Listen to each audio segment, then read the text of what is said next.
Hey everybody, Ryan here at etrailer. Today on our 2017 Chevy Silverado 2500, we're going to be showing you how to install the Airlift Wireless Air Compressor system. But before we get into that, let me just take a couple minutes, check this out, and make sure it's going to work for you.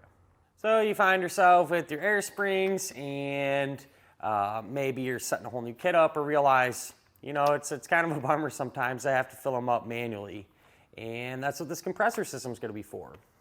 One of my favorite things about it is the fact that it is wireless, right? So you have your remote and, we're in our garage right now, but if you were to be loaded up to your trailer or anything, you could take a step back, say how the truck looks like it's squatting, crank up that pressure, the compressor will fire right up. It's fast too, and you can make your adjustments that way instead of having to hook your air hose up, bring it out to the truck, and go over that all, several times until you get it right. Underneath the truck, this is what your compressor setup can look like once it's installed. With this setup, the compressor and the manifold are two separate pieces, so you have to mount them up individually. I made a bracket to do that, but you can mount them to the frame or wherever else. Something I do suggest, one of the other kits I really like, it's essentially very similar to this one, but they give you an easy mount bracket.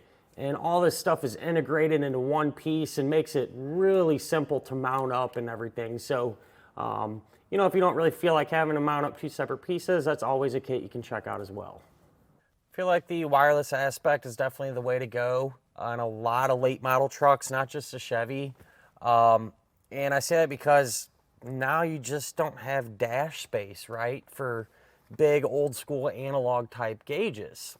Our neighbor here today had originally got those and talked to them, explained this is a better solution. You're not going to have a huge gauge pod screwed into your dash, in an inconvenient spot with airlines running in and out and everything else. There's just a better way to do it, and that's what these wireless systems are good for. And, when I first started playing with these, I was a little concerned I wouldn't be sold on that wireless, technology. But I have done a ton of these over the years, and a lot of the other guys in the shop have too, and rarely do you run into communication issues. I mean, there might have been one time, if that. So really reliable. This type of technology's come a long way, and everything's really responsive and does what it needs to do. As far as the remote goes, really simple. You can adjust both airbags, being that this is a dual path. So 5 to 100 PSI, gives you a little indicator telling you what's going on there. You can do your bags individually if you wanted to. I don't really see a lot of people doing this, but say if you had off center load, for example, you could adjust just the left side bag or just the right side bag, whatever you'd want to do. And that also brings me to my next point here. Being a dual path, you can use this for onboard air. So let's say if you wanted a small air tank or something, fill up your tires, you could set up one side to be your onboard air, the other side to be your bags, but you are going to lose that individual bag adjustability if you set it up like that. Kind of, choice is yours. There are presets as well, this 1, 2, 3. So pretty much every airbag is going to use a require a minimum of 5 PSI. And so I like to have my first preset at that.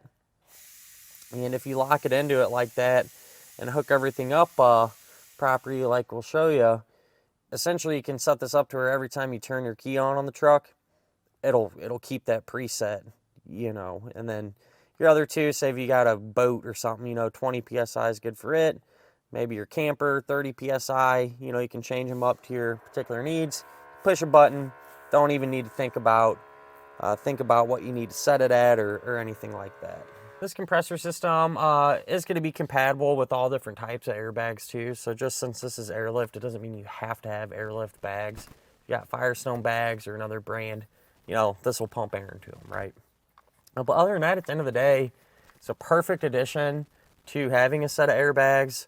Just makes them, makes everything kind of a complete package, if you ask me. And a good fit for the Silverado too. Everything went together really smooth.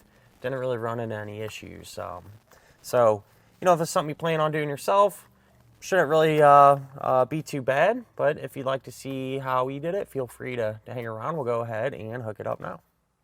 To begin our installation, we're going to be here on the passenger side of our truck, and we need to figure out where we need to mount up our components. So we're going to have a compressor and a manifold. I'm going to put them on the frame, just about in the middle of our back door. And what I've done is just made a bracket, just a piece of steel, and connected these to it. And then I'm going to use a big U-bolt to kind of clamp it around the frame. You know, it's more than fine. They give you some hardware to just secure these directly to the frame. But that's totally up to you. Just make sure when deciding that you have these components positioned correctly, because they do give you some suggestions. You don't want this upside down or anything like that. So this is what I'm working with here, and before we even mount any of this stuff up to the actual truck, I'm going to kind of prep it. So on our compressor, there's going to be a fitting here, and that's going to be the air inlet. And you're going to take the included, I don't know, it's a couple feet long hose. It's softer, a little more rubbery. That's going to be for our air filter. I'm just going to push it out now. That way we're not trying to do this underneath the truck. And then whenever we mount our filter, you know, it'll be easy to plug in.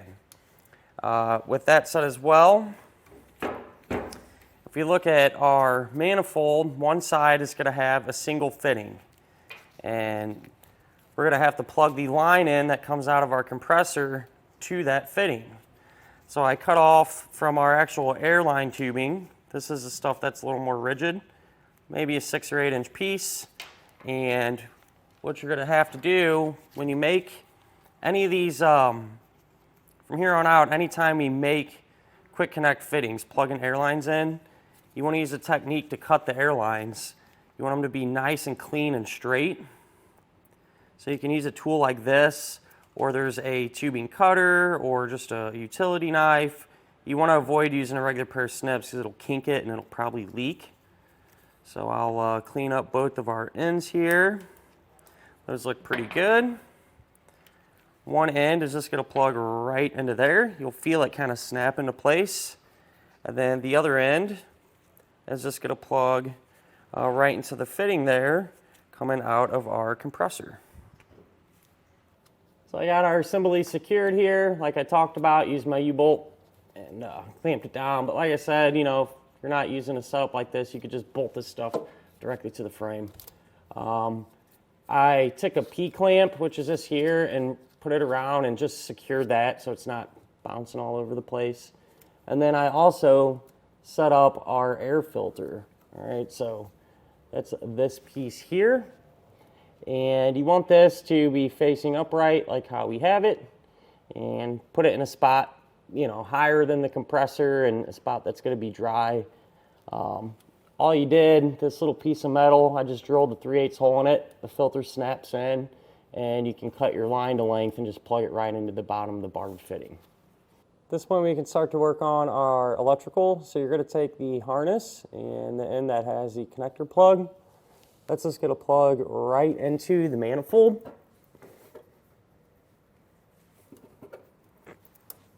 Kind of snap in, you push down on that white keeper to lock it in.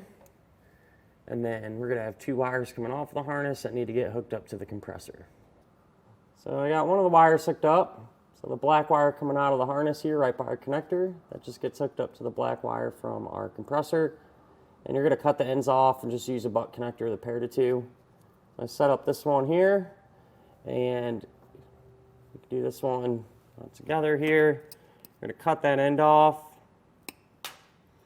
and then strip the insulation back. On these wires, they're a little bit thinner, so I'm going to cut them a little bit further down, about like that. Give that wire a twist, keep them tight together. I'm just going to double it over. That way it has a better bite on our butt connector.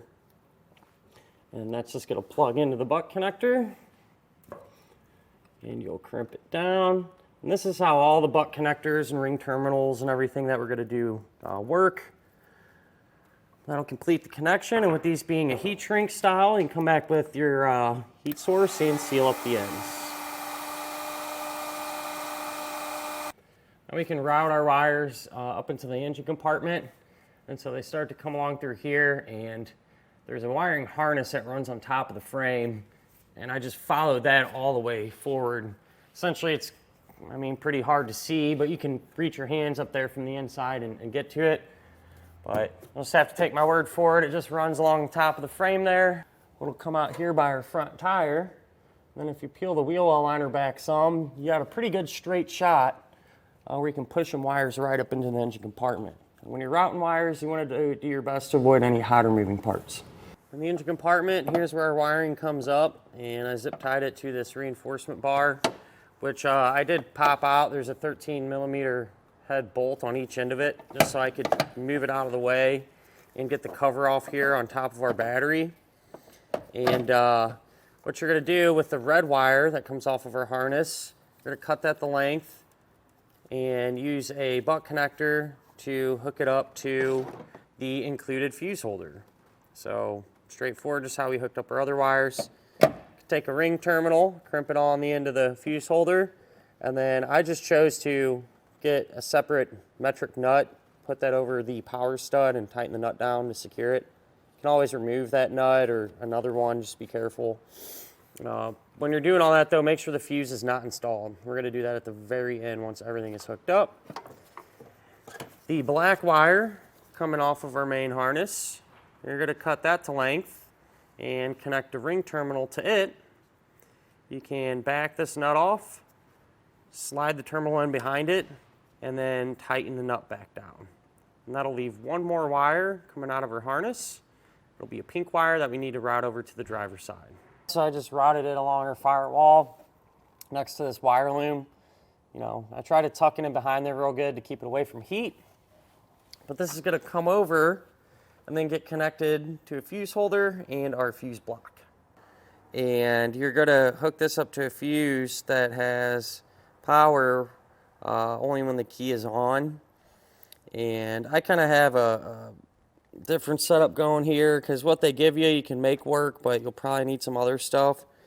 I always end up getting one of these. It's a micro fuse holder. It'll make this a lot easier, because this will just replace the existing fuse. You put your OEM fuse in the bottom and then the new fuse in top and connect it. Then I have that, so kind of make and do here. But the fuse that I found is fuse 31, and it was actually empty. It was for an upfitter switch 4. And I just crimped on a little pin there, and I put that on the side of the you got 2 slots for your fuse. You know, I put that on the side that's closest to the back of the truck. That's the hot side, so that side has power whenever the key's on. And that'll accomplish the same thing. So that key on signal will run up through here and into our pink wire. Again though, until we have our air lines and stuff hooked up, then we'll come back, put this fuse in, and then the main power fuse. What we're able to do now is route and hook up our airline tube. So you take the big bundle of tubing, cut it in half like we talked about, and plug each piece into the manifold there. Now pay attention to the manifold, because each fitting is going to dictate or be dedicated to one side of the truck. So the fitting on top is going to be for the right airbag or the passenger side. So I just put a white mark on there and a white mark on our airline to keep that sorted. The other one will go to the left side. So I just routed those, plugged them in and started routing them towards the back. Essentially just right on top of the frame rail, very similar to how we did our electrical wiring. So it just continues up, and essentially it'll run straight back where it'll get plugged in just in front of our air spring. Here's where our line from the compressor tees into our existing air line going into the bags. So we're on the passenger side of the truck. Let the air out of your airbag system, cut the existing line in half, and then take the included T. Let's just plug right into that, and then cut the line to length from your manifold or the compressor and plug it into the existing T. Where's the line that goes to the driver's side of the truck? I just routed that on top of this cross member here, where it starts to kind of angle back.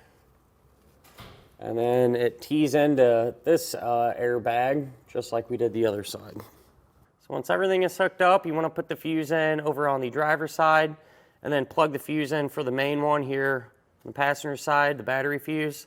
And then quickly take your remote and pop that battery in, because I forget the exact amount of time, but you only have so long to actually pair this.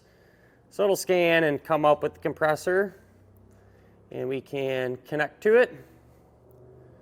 And then we'll go ahead and throw some air in the bags, make sure the compressor turns on and works. So you verify the compressor works. At this point, you want to put in the recommended amount of pressure in your bags to check for any leaks. So it's usually between 40 and 60. And then any place that we kind of tapped in or teed into, you want to spray down with soapy water and check for any leaks. So what you're looking for is bubbles to consistently and rapidly form. If you see that, you know you got a leak. And what you can do is let the air out of the system, pull the hose out, recut it clean, plug it in again, and keep checking. And what I sprayed on there was soapy water. So I'm going to do that to all of our fittings. Once we verify that we're in good shape, we will be pretty much wrapped up. From there, you can kind of clean up all your wiring, you know, zip tie it up real nice and everything else. But with that done, that'll finish up our look at and our installation of the Airlift Wireless Air Compressor System on our 2017 Chevy Silverado 2500.